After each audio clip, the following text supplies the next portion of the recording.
Okay, awesome. All right. Good evening, everyone. Thanks for coming. We are going to be talking today about navigating transitions. I'm going to pass it over here to the Medina County Transition Team in a minute. Just a couple housekeeping items before we get started. We have people attending in person and virtually as well. So if you have questions and you're attending virtually, please just put them in the Q&A and we'll make sure we get those answered for you today. If you're attending in person and you have questions, just let us know. I'll come over with the mic so those attending virtually can hear what your question is. I will send out slides following today's presentation, and you will also get a link with the recording to today's presentation as well. Feel free to pass that on if somebody wanted to attend that was unable to attend tonight. I think that's all I have, so I'm going to pass it over to Jen Call, who is one of our SSA managers, who's going to introduce our team here. Good evening, everyone.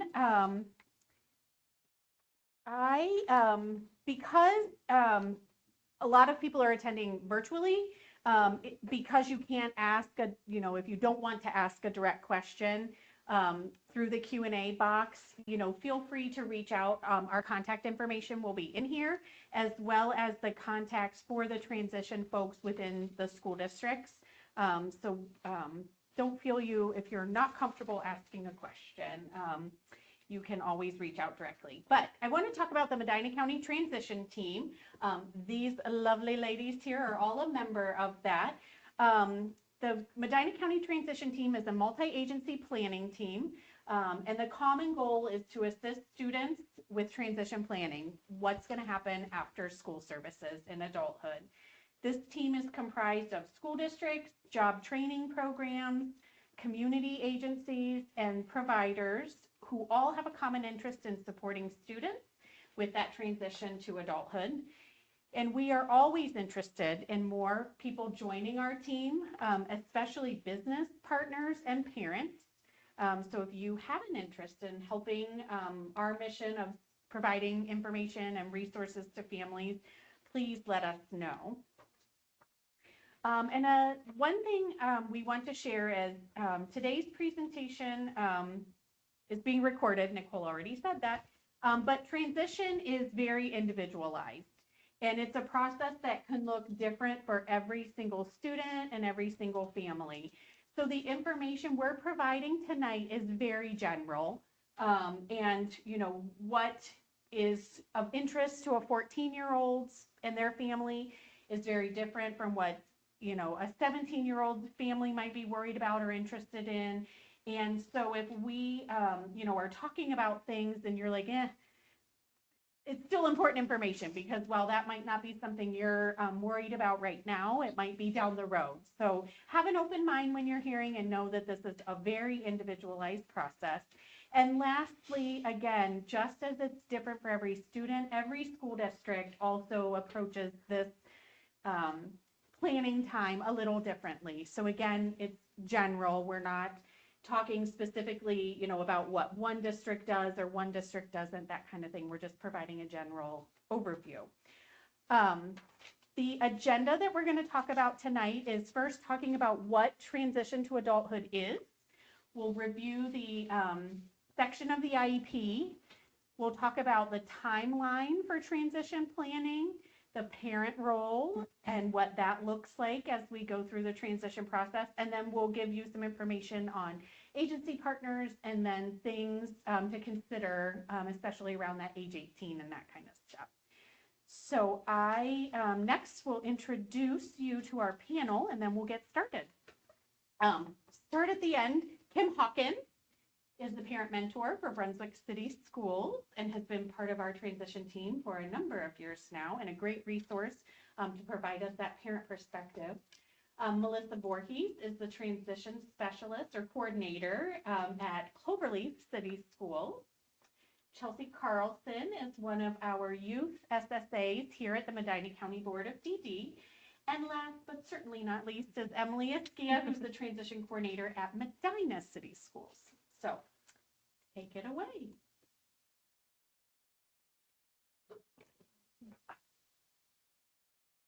Oh, see, I was talking and not clicking.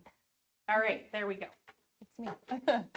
So we're talking today about transition to adulthood, the section on the IEP that pertains to that. And so really the biggest thing about transition for all of our purposes is having the information kind of shift from more of an adult perspective to the student perspective. We're looking at students taking on more adult roles with their IEP and with their plans. So we have a whole section of the IEP that go towards transition planning. So we really look for, exploration kind of things and learning more about what the student wants to do after high school and working with them to do that. On the next slide here, we do transition planning for our students, and really it's just, well, I was going to talk about it later on, so we'll just flip to the next one. The biggest thing about transition planning is that there are three areas that we plan for. We look at education, we look at employment, and we look at independent living skills. And so for the transition planning, we're looking at coordinated activities to support each one of those goals. Thanks. And so in order to do that, we look at the overarching goal for each one of those categories, and then we do backwards planning. And our purpose for doing backwards planning is so that each year from 14 is when transition planning starts, 14, 15, each year until a student goes to graduation, we're taking little baby steps and working towards their overarching goal, so that we aren't waiting until their junior, senior year to all of a sudden start talking about what goes on after and taking a big jump. We're doing little steps each year and starting those conversations very early. And the next slide, we're talking about students getting involved in their transition planning.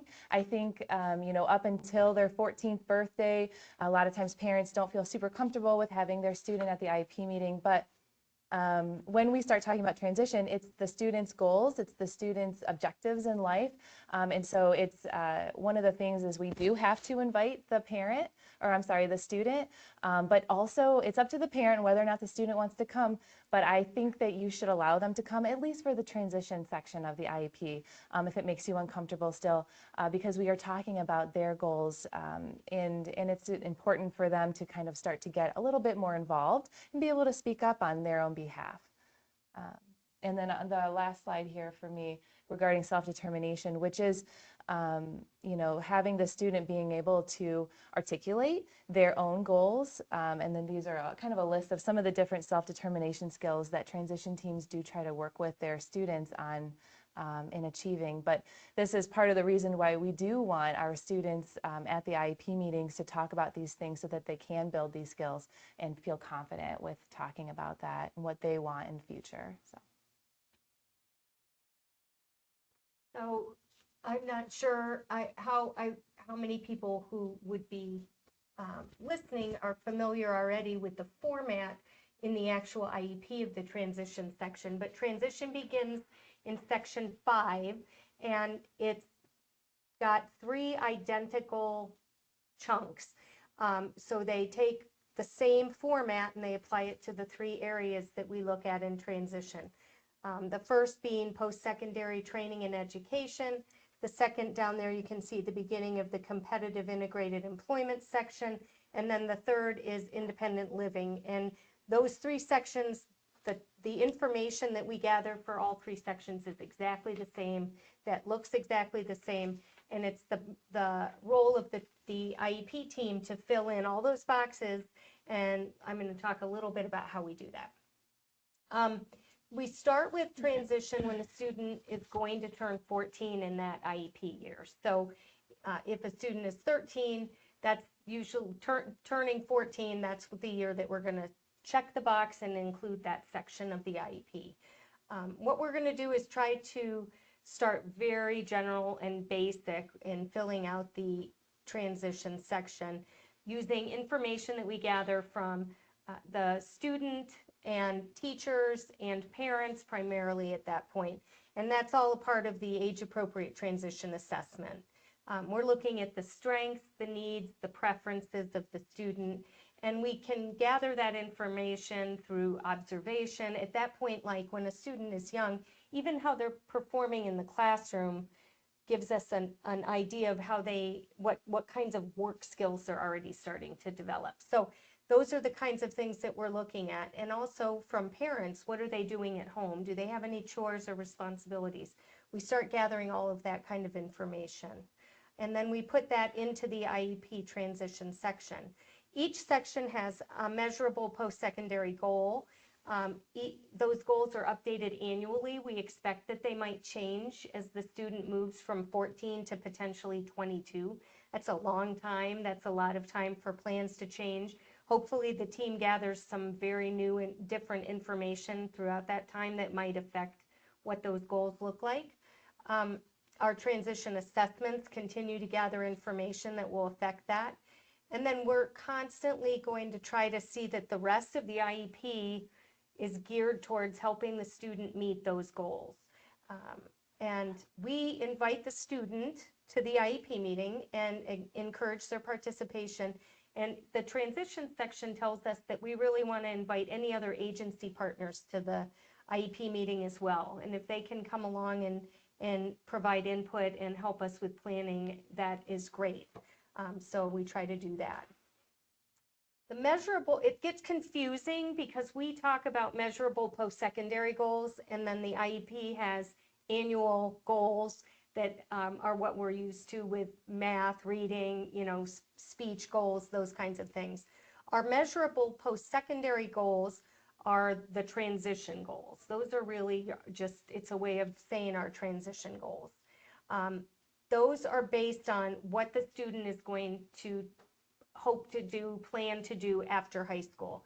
It's the way that we write those is like this, the student will, after graduating from high school, the student will work in a job in the community full-time, something like that. So we look at writing a goal for how they're going to continue to learn after high school, how they're going to work after high school, and anything about their living situation that they might need to know after that will affect them after high school. And education and training, how they're going to continue to learn after high school. There's obviously your traditional things we think of, like they're going to go to college or somebody's going to continue with an education path like that. But regardless, even if I go to work right after high school, I'm still going to be learning, but I'm going to be learning on the job, or I'm going to be learning through learning new tasks. Once I master what I can do on a job, my boss is probably going to tell me I'm going to now learn something new. So we just accept that learning is lifelong, and that's how we address that, even if the student is going to go to work right away. Where are they going to work? And that starts out very general, and then by the time they leave, we hope that all of these goals are a lot more specific. The district's not really held accountable for these goals the way we are for other goals in the IEP. The idea of transition is the district doing everything that they can to prepare the student through services and activities and the curriculum and education opportunities for setting them up to be able to reach their goal. And so it's a little bit of a different kind of responsibility for the district. We are responsible for having sometimes difficult discussions about what is a reasonable goal, so that we can make sure that our services and activities are all helping that student achieve that goal. So those are the things that have to happen throughout the process of transition, so that everything is aligned. So although we're not responsible as a school district for making sure that the student is accepted to Harvard, if that's their goal, we are responsible for making sure that if that's the goal that we all agree is what the student is working towards, that the courses they're taking are the right courses to prepare them in the best that we can for that. That we've made sure that they have information to take an ACT, SAT, so that they're prepared for that. Those kinds of things. If a student wants to go to work right after high school, that we are responsible for making sure that we're giving work experience opportunities, or the student is learning about different types of jobs, those kinds of things. But not that they actually get the job after high school. Okay, so yeah, the ultimate goal of transition would be uh, for each person to be a meaningful and engaged member of the community through work, life, and social connections. Um, this here, some of you may have seen this.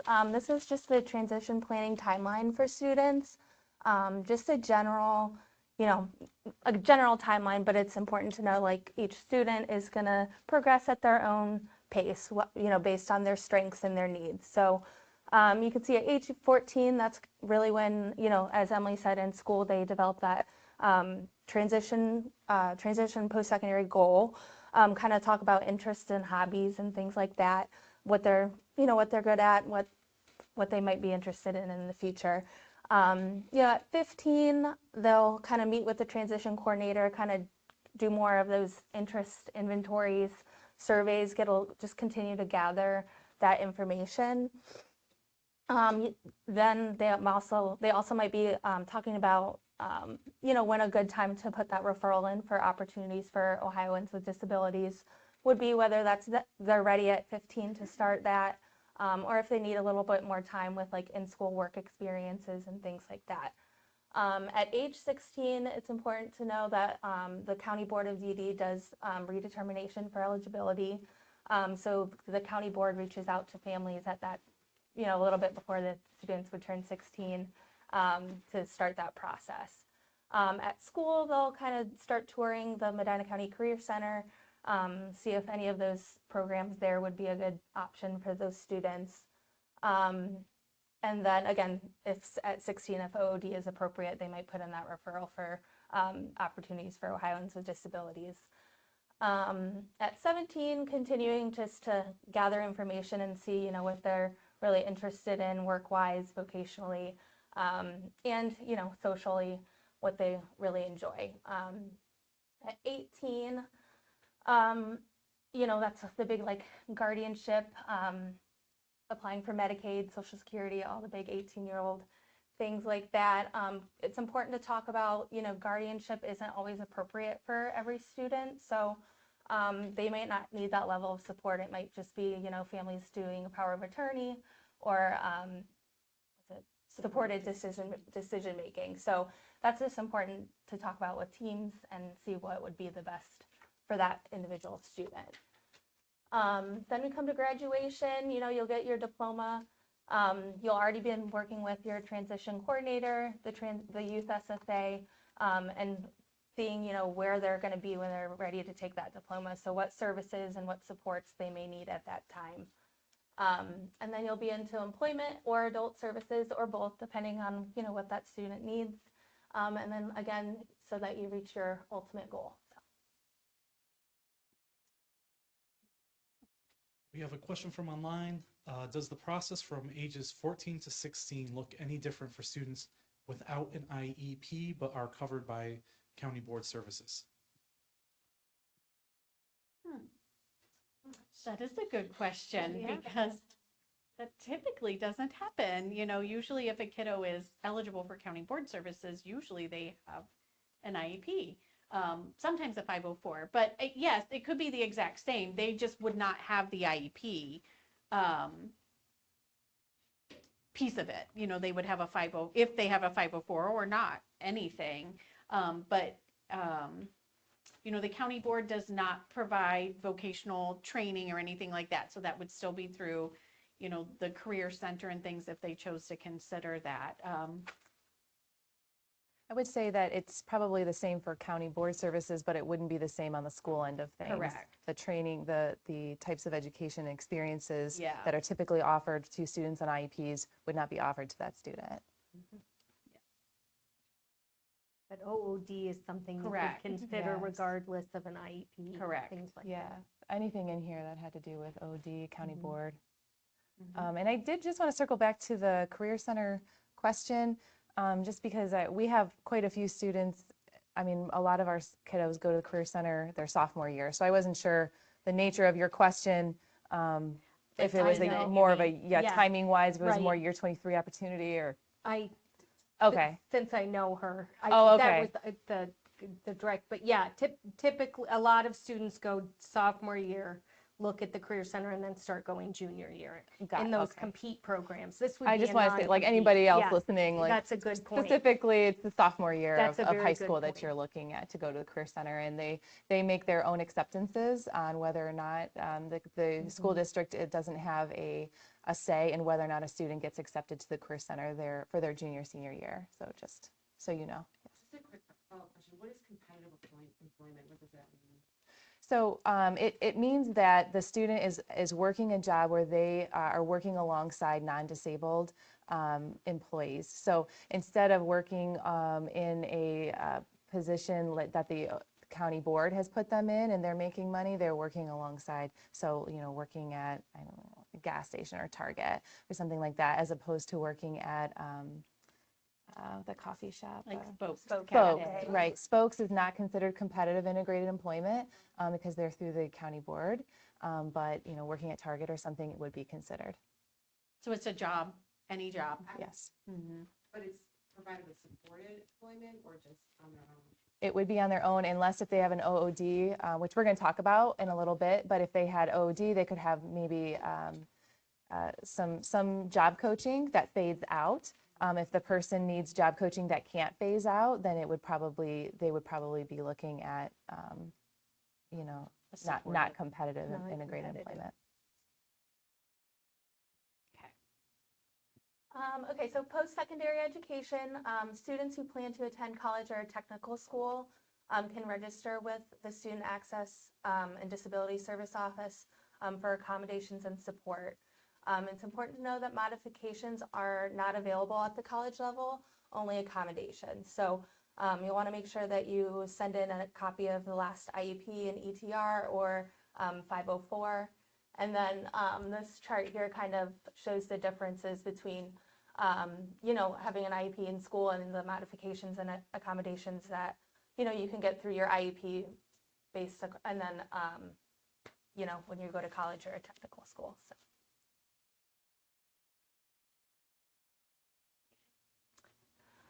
And then Employment First Initiative, this was a state initiative.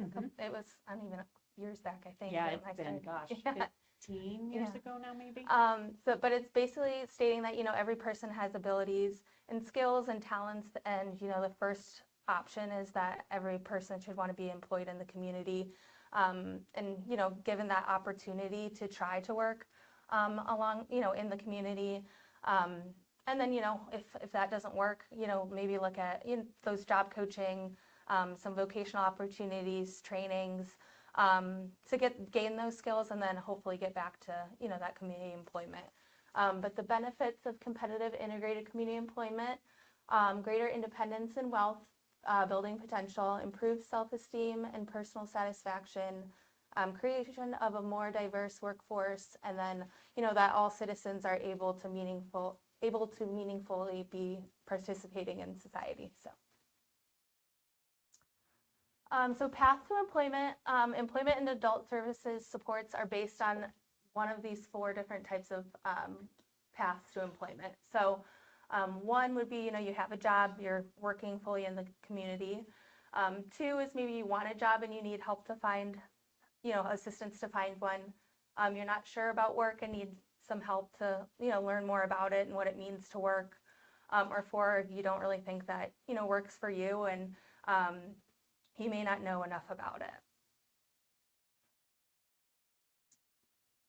So some examples of post-secondary options would be competitive community employment, enrollment in college, 2 or 4 years, specialized college programs like Kent State's Career and Community Studies, apprenticeship and technical school or vocational school, and then adult day programs. So there's a variety of adult day programs in Medina County, and then there are some programs under that umbrella where it's the vocational habilitation programs where, they're focusing on building those vocational skills. And then just some social recreational programs where they're going out to community, socializing with peers, and things like that. But it's, and some individuals can participate in a vocational program, 2 days a week, and then a adult day program 3 days a week. So you can blend some of these programs and services and things like that. So, but these are just some of the examples of post-secondary.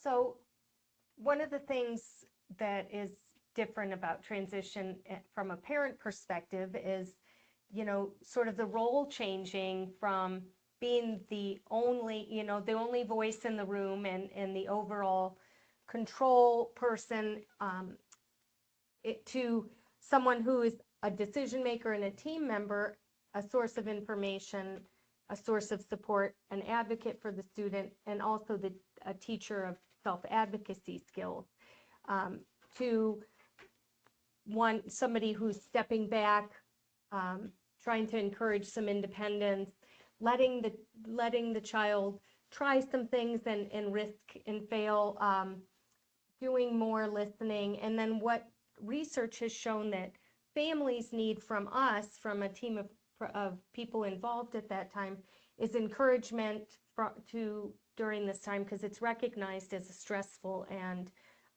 fraught time as you're faced with so many decisions and the uncertainty of what comes next. You know, school's a given for a certain period of time, and then this comes up and it's overwhelming. So we try to provide strategies to help you so it doesn't feel like just such an open-ended vacuum of nothingness. So we know, you know, there's people on your teams that will be able to help guide the discussion and guide things, that are familiar with the timelines and the resources. We like to build our collaborative relationships early. We know that if we start talking about transition early on and we continue to talk about it, that it makes people feel more comfortable, that they understand what's coming and some of the options that they're going to have. It's still scary. It is still scary. As a isn't it? parent, I'm telling you, and I've seen this last year with other parents, like, oh, I don't even get invited, you know, like I have to be included by my child, has to invite me. Mhm. And it's scary Mhm. to have your child be in control of things. So Yeah, it is. It's a tough time. But we know that the most effective transition plans are ones that are youth-driven and family-guided. And so we want the child's needs and preferences and wants and interests to be at the forefront of why we're making the decisions that we're making. We want everybody on the team to put that as, you know, as the focus. And when we do that, everything else seems to fall into line pretty well. But the family is guiding the process behind the child. So it's important that the family is in agreement with, you know, and wants to support the student and child on their plan. So we know that it's sort of like, you know, the pyramid of the child at the top and the family, and then all of us are down just trying to build up and support whatever's needed to make that possible. And there's also this is also, you know, I think a parenting struggle at this time, and we have it in the school as well, as we expose students to new opportunities, like at the Career Center or in a work setting or something at school, is there's a duty of care, which is our legal responsibility as parents and providers and school people. We have a legal responsibility to prevent harm and to keep our children and students safe. But at the same time, there's this dignity of risk where we have to recognize as they're getting older that they have a right to try things and kind of stretch away from us a little bit and take some chances with some support and everything. And so trying to find the balance of, you know, not being not smothering, but not neglecting is a challenge for all of us that are on the team. But that's our goal, is to do just right at like nudging them along and being there to catch them if they need us. And one of the metaphors that we like for that is to be a lighthouse. Be the lighthouse for our students and be the lighthouse for your child. You know, you're there, you're constant, you're a sturdy reminder, the beacon of light that's there, but letting the student and child go through the choppy waters and be in the boat alone at times and try some things and take some risks. But we want to be there and let them know that we're there for them and guiding them safely to shore when they need us. Okay, so as we were talking about different agencies and things, and Emily kind of alluded to it, and I know Chelsea did too, there are two major agencies that schools kind of work with. And what I try to do as transition coordinator is partner my families up with these agencies when appropriate. And I say when appropriate because not everybody's appropriate for county board services, not everybody's appropriate for OOD services, and some students are appropriate for both. So I try to, and we all try to kind of make those connections with families so that they can have more support. And both of these agencies, Opportunities for Ohioans with Disabilities and the County Board, provide that level of support for vocational things. And what I wanted to say about both of them is that we try really hard to make that partnership happen because, as Emily said, we at some point the district isn't part of the team anymore. You know, it turns into a student and their family kind of supporting each other and making it and figuring out what kind of jobs they're going to do and all of that. At some point, the district isn't there after they take their graduation. After they take their diploma. So we try to partner you with the right sources that are there after graduation. So OOD and the county board are both there after graduation. They don't depend on the school's involvement anymore. And so we invite them to meetings with your permission, of course, so that you can establish that relationship with them so that when we fade out, you still have supports in place. And OOD is Opportunities for Ohioans with Disabilities. Their main goal is to get the student to a place of employment, to work. So they provide lots of different services in order to do that. Some services can happen while the student's still at school. They can receive pre-ET services. Those are pre-employment transition services where they're doing little mini classes and things and learning about career exploration, things like that. They can also do summer youth work experiences where they're getting paid employment over the summer with job coaching. They can do job coaching. They can do different job shadowing. They can do work experiences, things like that. Sometimes it happens over summer. It could happen during a school day. So OOD kind of provides all of that for students who are going to be working. And so, you know, if the overarching goal is not for the student to have a job, then, you know, that looks a little bit different. I just wanted to really highlight OOD because I do spend a lot of time trying to connect families where the student, even if the student isn't planning on going right into the workforce, I do have some families where the student is planning on going to college. OOD helps with that too. They can help finance certain parts of college. They can help pay for books. They can help, you know, in some ways with finding a computer, paying for things. It doesn't seem like there's too much limit on what they can do. You know, if they're part of the meetings, if they come to the IEP meetings and they feel like, yes, this makes a lot of sense, I notice that OOD can really find that support for families. So. So yeah, the mission of MCBDD is to promote and empower individuals with developmental disabilities to live, learn, work, and socialize as citizens in the community. So we're a community resource for connecting and coordinating and funding services for individuals and students with developmental disabilities. We help. Oh, sorry. Sorry. It's okay.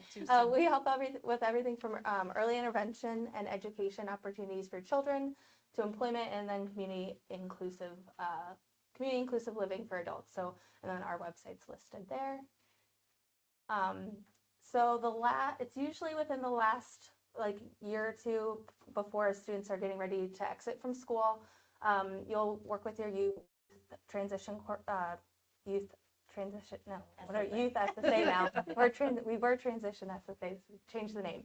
But we'll work, you know, with the IEP team, with school, if there's OOD involved, work with families and really develop the plan for post-graduation and what programs or supports they might need at that time. Also with that, teams should consider Some other supporting services that might be beneficial, whether it's positive behavior supports or nursing, any one of these might be beneficial for families and for the student.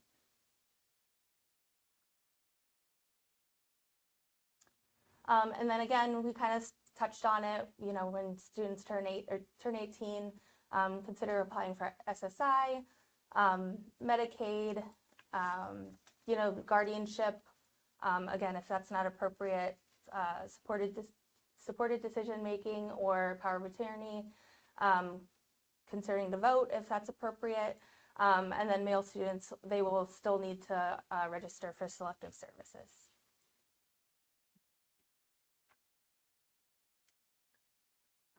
I am the parent mentor right now currently with Brunswick City Schools, but there's a vacancy at the ESC right now, so if parents have concerns or need help or just need to cry, hug, get through all of these transition things, I can be that person. My son is now 18 and I'm going through all these emotions and paperwork and papers flying everywhere and people calling me and asking me why I haven't turned things in. And I can help. I'm not an expert. Hopefully the ESC will get their parent mentor also, but I'm available to attend IEP meetings and help you understand what the transition coordinators say when they tell you that your son said he wanted to be an airline pilot and he has poor vision, that maybe isn't the best job for him. So we can talk through those things and help figure out why things are going the way they are in a meeting or whatever. And then also there is the ombudsman, Jill Boxler is available also, and she is a great resource for when there might be some conflicts with the school district, and she can help you case by case. One person, she's great, like understanding our needs. She's been doing this a lot longer than I have as a parent mentor. So if you need assistance or somebody to hold your hand, cry, or organize papers that are flying everywhere, she is a great resource also. All right. Hey, So, hey Jen, yeah, there's a question Yeah. question online. The question is OOD's financial aid income based? yes, Yes. it absolutely is.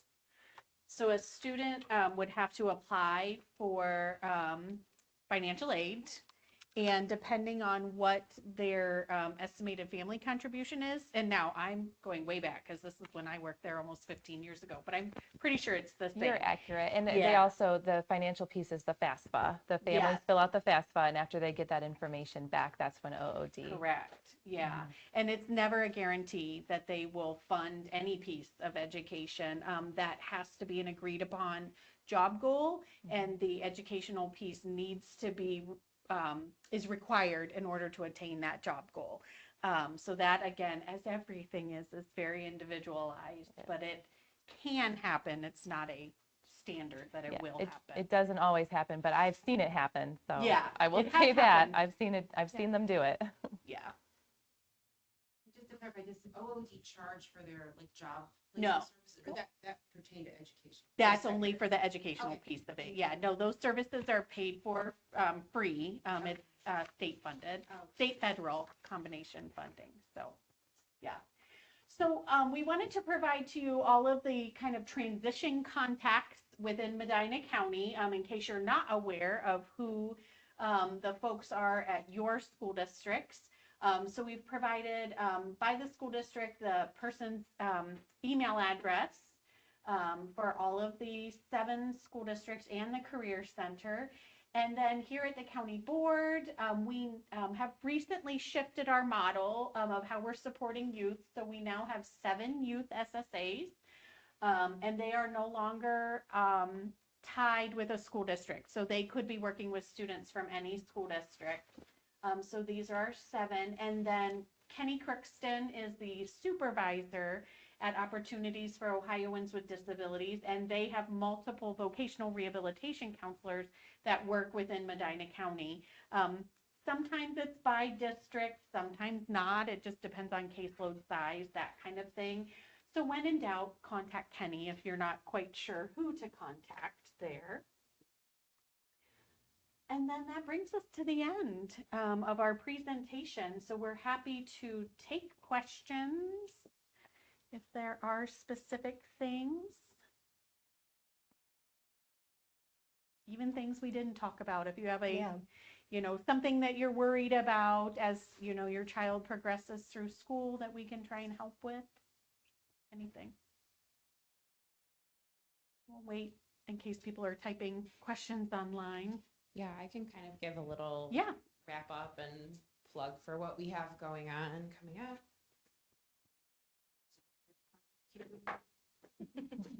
So close to it. Okay. So again, if you do have any questions, please go ahead, put them in the Q&A online, and we'll take a look at that before we wrap up today. But thank you for attending. Thank you to our presenters today up here. So a couple of things. We have our Interactive Tech Expo, which is tomorrow, the 25th at Summit Mall. That's in conjunction with Summit DD and We Thrive. It's from 10 to 3, I believe. Thank you. So that's a great event. So feel free to come on out, check that out. Lots of cool vendors, lots of things going on. We have our community flu clinic, which is on October 7th. And then our October presentation is going to be on elopement and wandering. So we have somebody from Kelly Clark from the Autism Society is going to be coming here 6 to 7 hybrid. So again, you can join virtually or come here. She's going to be talking about wandering. We have some safety kits that we are working on putting together here as an agency that will be available to anybody who attends that training. And I think that is all the training updates I have. So Zach, is there any more questions online? I do not have any questions at the moment. Okay. Anything else from anyone? I'm trying to remember, when is the FSS buttons and like the expiration? I have, and I usually get a loss for like what to do, like I'm not as much in the know as for the camps and all that, and obviously that's moved on now. So like, I'm wondering, what other options I have to use the funds for. Like an ADHD coach, is that applicable? Like I really want him to learn some life skills and things too, that I may not always have time at home for him to learn. I would say, that's very individualized. So I would say have a conversation with your child's SSA about their need. And see if there are things that could potentially be funded through FSS. Because those all have to be approved. So if you had an idea of something, you're like, hey, could this be approved? Chelsea could help you, submit that to our Family Support Services coordinator and to see if that would be something that's approved. But to answer your question of like the length of time, it's annual. So those always go January to December. Oh, okay. And you have to reapply for it again for the following year. Okay. Yeah, it's just important because if I apply and I have the funds, I don't want to take that for granted. Sure. So like, but there's things I don't know. Right. Mine's 16, he'll be 17 December 1st. Mm-hmm. And, then he's looking at things post-high school that, I don't know where he falls in that. So, and like you said, the job shadowing and stuff like that, because, like he's thinking of marine biology. So like, that's one of those things like, as a parent, okay, wow, we'll talk about letting go. Because like, where's the ocean? Not here. We have a lake not far. Here, so just stuff like that. Yeah. Too, but thank you. Mm-hmm. There's a couple questions online here. Okay, so the first one is, how does the OOD application work to begin that process? I heard it was via the school district. It doesn't have to be. I try to help facilitate that at Cloverleaf just because it seems a little bit smoother. Sometimes we can do meetings and things at Cloverleaf just to make sure the student is there, the family is there.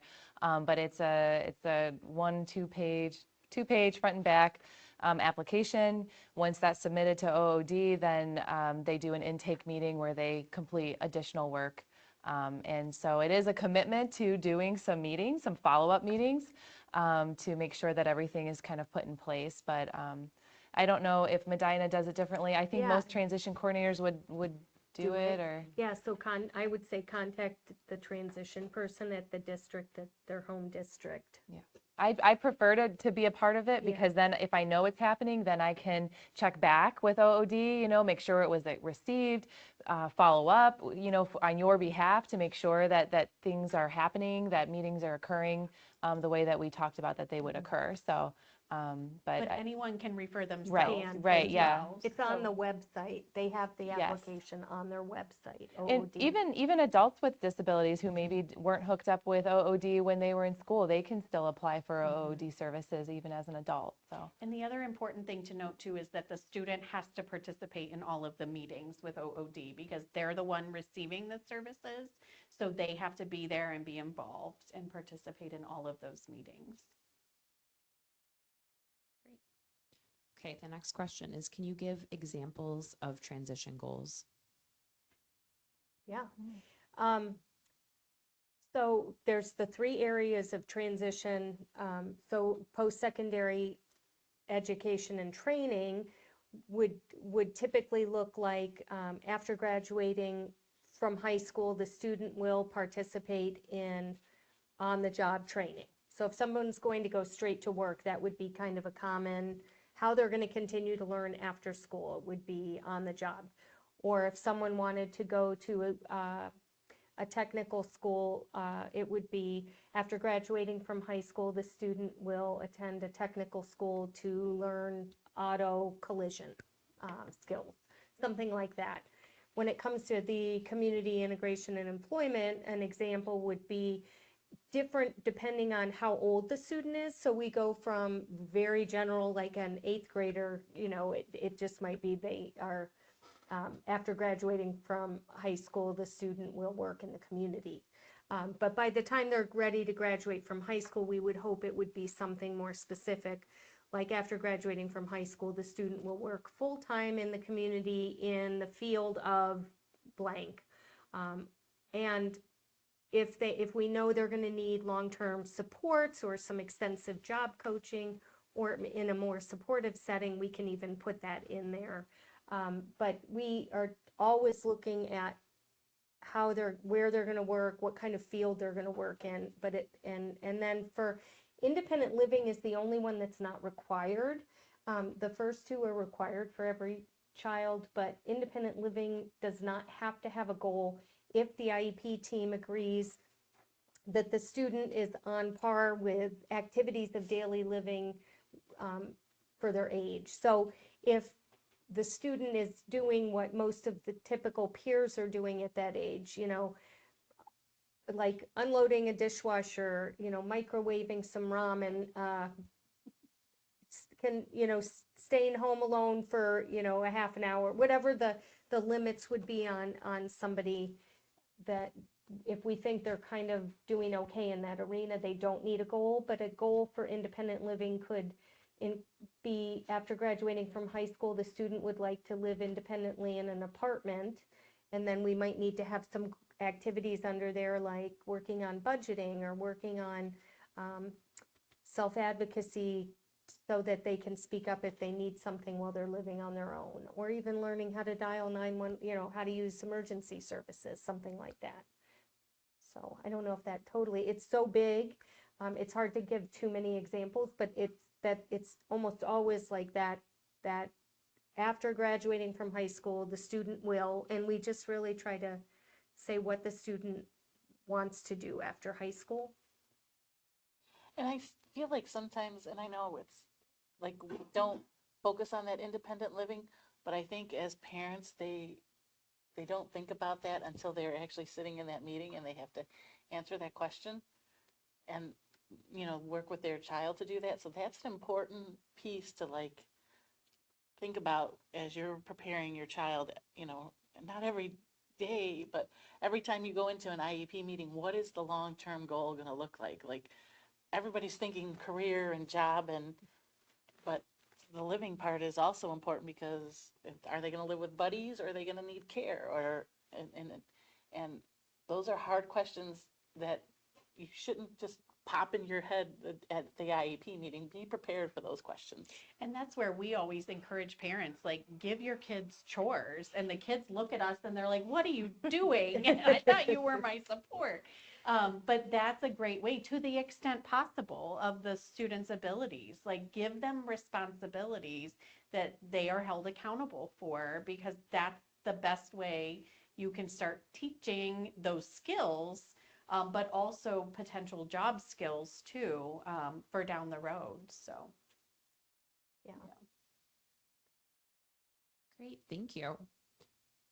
Okay, next question is, if a child got a late diagnosis and never applied with Medina County Board, is it ever too late to acquire Never. services? Only eligibility is based on the acquisition of a developmental disability before the age of 22. So as long as we have documentation that the person was diagnosed before the age of 22,